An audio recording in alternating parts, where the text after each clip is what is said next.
She said, "I want to be friends," after leaving me for another guy. My unexpected honest reaction was, "Great." Then I befriended her new man, showed him the evidence of how she was cheating on him, and watched their relationship implode. I, 31M, never thought I'd be the type of person to orchestrate someone else's downfall, but betrayal has a way of bringing out sides of yourself you never knew existed. It started 6 months ago when she told me she needed space. We'd been together for 3 years, living together for the last 18 months in what I thought was a pretty solid relationship. Sure, we had our problems, who doesn't? But nothing that seemed insurmountable. At least, that's what I believed until she sat me down on our couch one Tuesday evening and explained that she'd been thinking about us, about our future, and she just wasn't sure we were compatible anymore. The conversation felt surreal. She spoke about needing to find herself, about how we'd grown apart, about how she valued what we had but thought maybe we'd be better as friends. All the classic breakup lines delivered with practiced sincerity. I asked if there was someone else, and she looked me straight in the eye and assured me there wasn't. She just needed time to figure things out. I moved out the following weekend. For about 2 weeks, I genuinely tried to respect her wishes. I gave her the space she'd asked for, focused on work, started going to the gym more regularly, and tried to rebuild the parts of my social life that had atrophied during our relationship. It hurt, but I was managing. Then I saw them together. I was grabbing coffee at our usual place. Well, what used to be our usual place, when I spotted her through the window. She was sitting across from this guy I'd never seen before, and they were holding hands across the table. Not just casual touching, but the kind of intimate hand-holding that spoke of established comfort. The way she was looking at him, laughing at whatever he was saying, it was the same way she used to look at me in our early days. My stomach dropped. The timeline didn't add up. This level of intimacy doesn't develop overnight, which meant she'd been lying about there being someone else. I stood there on the sidewalk for probably 5 minutes, just watching them through that window, feeling like an idiot for believing her story about needing space to find herself. I didn't confront them. Instead, I went home and did what any reasonable person in the digital age does. I started investigating.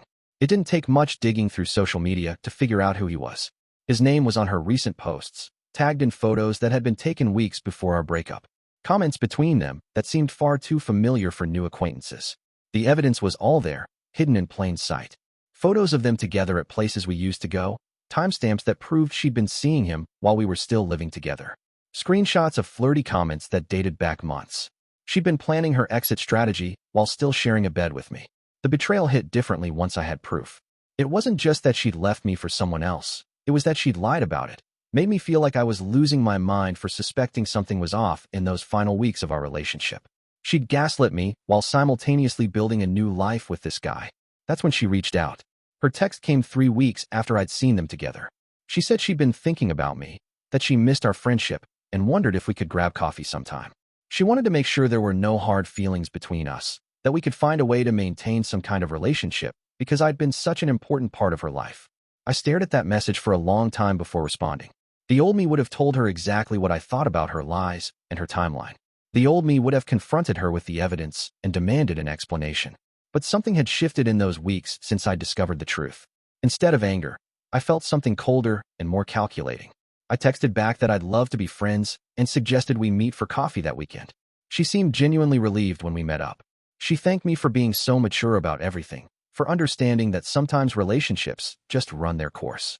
She talked about how much she valued what we'd had and how important it was to her that we could maintain a friendship. I played the part perfectly. I told her I was doing well, that I'd had time to process everything and realized she was right about us being better suited as friends. I even asked about her new relationship, feigning ignorance about its existence. She seemed surprised that I knew about it, but explained that she'd started seeing someone recently. She was careful to maintain that it had begun after our breakup, sticking to her original story. I told her I was happy for her and that I'd love to meet him sometime, since he was clearly important to her. She seemed touched by this gesture, probably interpreting it as further evidence of my maturity and acceptance of the situation. 2 weeks later, she organized a small gathering at a local bar. Just a few friends, including her new boyfriend. This was my first time meeting him face-to-face, and I'll admit, I went in with preconceived notions. I expected to dislike him immediately, to find him arrogant or somehow obviously inferior. Instead, he turned out to be genuinely likable. He was funny, intelligent, and seemed to care about her. Under different circumstances, we probably would have gotten along well. But these weren't different circumstances, and I couldn't shake the knowledge that he was complicit in my betrayal, whether he knew it or not. As the evening progressed, I found myself studying their dynamic. They had that new relationship energy, lots of touching, inside jokes, the kind of attention to each other that makes everyone else feel slightly invisible. But I also noticed moments of uncertainty from him, small glances and questions that suggested he wasn't entirely confident in the relationship's foundation. That's when the plan began forming. Over the next few weeks, I made an effort to become friends with him. It wasn't difficult. We had similar interests, and he seemed to appreciate having someone in her social circle who was genuinely welcoming. She was thrilled that we got along so well, often commenting on how mature and wonderful it was that her ex and current boyfriend could be friends. During our hangouts, he would occasionally ask about our relationship, not in a jealous way, but more like he was trying to understand the history, to figure out how he fit into the larger narrative of her life. I was careful to keep my answers neutral and supportive, but I also listened carefully to his questions and concerns. It became clear that she'd given him a version of our breakup that differed from what she'd told me. According to him, she described our relationship as having been rocky for months before we finally decided to call it quits. She told him that we'd actually been broken up for several weeks before I moved out, that we'd just been going through the motions of being together while we figured out the logistics. The discrepancies were significant, and I could tell they bothered him on some level. He'd make comments about timelines that didn't quite add up, about social media posts that seemed to contradict her version of events. But he clearly cared about her and was choosing to trust her explanations rather than dig deeper. That's when I realized he deserved to know the truth. Not because I wanted to hurt him specifically, but because he was making major life decisions based on lies. They'd been talking about moving in together, and he'd mentioned wanting to introduce her to his parents. He was investing in a relationship built on deception, and she was letting him do it. The opportunity came during one of our guys' nights out about 2 months after I'd first met him. We'd been drinking, and he started talking about how happy he was, how he felt like he'd found someone really special. But then he mentioned some of his lingering questions about the timeline of her previous relationship. I could have stayed silent. I could have let him continue building his life on her lies. Instead, I told him I had something to show him that might help clarify things. I pulled out my phone and showed him the screenshots I collected. Photos of them together that predated our official breakup.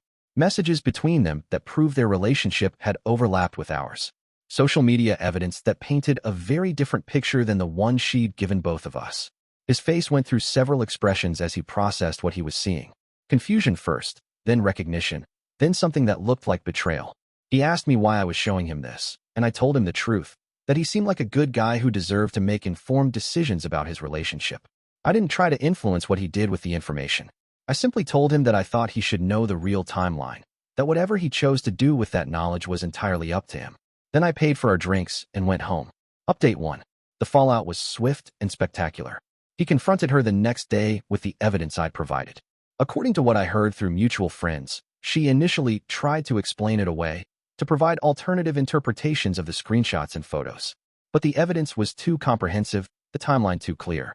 She tried calling me, leaving voicemails that progressed from confused to angry to desperate. She accused me of sabotaging her relationship out of jealousy, of manipulating the evidence, of being unable to accept that we were over. I didn't respond to any of her attempts to contact me. Her boyfriend, ex-boyfriend now, reached out to thank me for telling him the truth. He said he'd suspected something was off but had chosen to trust her explanations. Having concrete proof allowed him to make a decision he felt good about. He'd ended things with her immediately and was already making arrangements to cancel their planned move-in together. The really interesting part was watching her reaction to the breakup. She seemed genuinely surprised that her lies had consequences, that someone would actually end a relationship over her deception about a previous relationship. Through mutual friends, I heard that she'd been telling people her ex was controlling and paranoid, that he'd ended things over nothing. But the story didn't end there. About a week after their breakup, she showed up at my apartment. She looked terrible, clearly hadn't been sleeping, probably hadn't been eating much either. She wanted to know why I'd ruined her relationship, why I couldn't just let her be happy. I invited her in and made coffee while she continued her accusations. When she finally ran out of steam, I asked her a simple question. Did she think her new boyfriend deserved to know the truth about how their relationship started? She argued that the past didn't matter, that what mattered was how she felt about him in the present. She said I destroyed something beautiful out of spite, that I was pathetic for not being able to move on. I listened to all of this calmly, then asked her another question. If the timeline didn't matter, why had she lied about it? Why had she told both of us different versions of the story if she genuinely believed there was nothing wrong with how things had unfolded? That's when she broke down. Not the angry breakdown she'd been having since walking in, but something deeper and more real. She admitted that she knew what she'd done was wrong, that she'd been too cowardly to end our relationship properly before starting something new. She said she'd told herself that the lies were protecting everyone's feelings, but she knew that wasn't really true. She asked what I wanted from her: an apology, some kind of penance, a promise that she'd learned from this experience. I told her I didn't want anything from her at all. I'd simply given someone information they deserved to have, and what happened after that wasn't my responsibility. She left that day, and I haven't heard from her since. Update 2. It's been 3 months since their relationship imploded, and I've had time to reflect on what I did and why I did it. Some people might see my actions as vindictive, and maybe they're not entirely wrong. I definitely felt satisfaction watching her face the consequences of her deception. But I also genuinely believe her ex-boyfriend deserved to know the truth. He was a good person making major life decisions based on false information. She had the opportunity to come clean about the timeline at any point and chose not to. In fact, she seemed committed to maintaining her lies indefinitely. The experience changed how I think about relationships and honesty. I used to believe that small lies and omissions were sometimes necessary to protect people's feelings, that absolute honesty could be cruel. But watching someone build an entire relationship on a foundation of deception showed me how destructive that approach can be. Her ex-boyfriend has actually become a genuine friend. We hang out regularly now, completely separate from any connection to her. He started dating someone new, someone who was upfront about her relationship history from the beginning, and he seems much happier and more confident. As for her, I heard through mutual friends that she's been struggling with the aftermath, not just the end of her relationship, but the realization that her approach to handling difficult situations had serious consequences. A few people in our social circle have distanced themselves from her after learning about the lies, and she's apparently been forced to confront some uncomfortable truths about her own behavior. I don't take pleasure in her suffering, but I also don't feel responsible for it. The consequences she's facing are the natural result of choices she made repeatedly over several months. I simply provided information that allowed someone else to make an informed decision about their own life. Would I do it again? Probably. Not out of spite or revenge, but because I believe people deserve to know the truth about their relationships, especially when they're making major life decisions based on false information.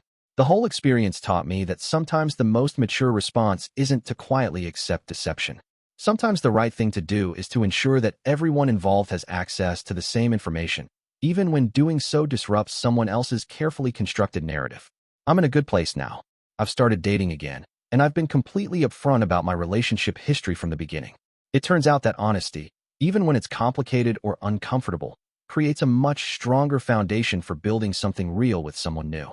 Looking back, I think she did me a favor by leaving, even though that wasn't her intention. Being in a relationship with someone capable of that level of sustained deception would have been exhausting and ultimately unsustainable. Better to find out sooner rather than later. Sometimes the best revenge is simply allowing someone to experience the natural consequences of their own choices. You don't have to actively work to destroy someone who's already destroying themselves with their own behavior. You just have to make sure the people around them have enough information to protect themselves. In the end, everyone got what they deserved. She got the consequences of her deception. Her ex-boyfriend got the truth he needed to make good decisions about his life. And I got the satisfaction of knowing I'd handled a difficult situation with integrity, even when doing so was uncomfortable and complicated. The story serves as a reminder that our actions have consequences, even when we think we can control the narrative around them. Truth has a way of surfacing eventually, and the people who build their lives on deception usually find that foundation crumbling sooner or later.